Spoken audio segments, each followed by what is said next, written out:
Welcome to Not Milk Never Milk. Subscribe if you're lactose intolerant. You begin by enabling captions on the video player. This is the fastest step. Open YouTube on your laptop browser, play the video, then click the CC button.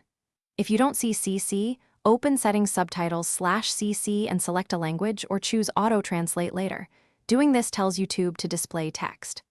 Once done, make sure captions appear on screen and aren't hidden by extensions or zooming. Those can block the caption area. Now refine language and timing so the subtitles match your needs. Click the gear icon, choose Subtitles/CC, and select English if present.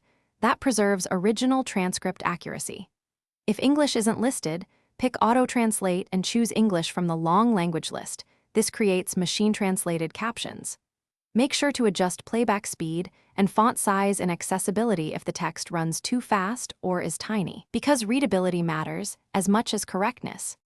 Finish by testing and handling common failures so you get reliable captions.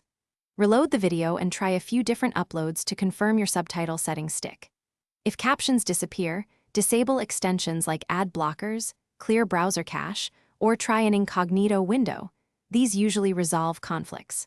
If automatic captions are poor or missing, open the three-dot menu Open Transcript, or politely request the creator to upload an English subtitle file. That solves accuracy issues for good. Thanks for watching. If this was helpful, leave a like and consider subscribing. See you next time.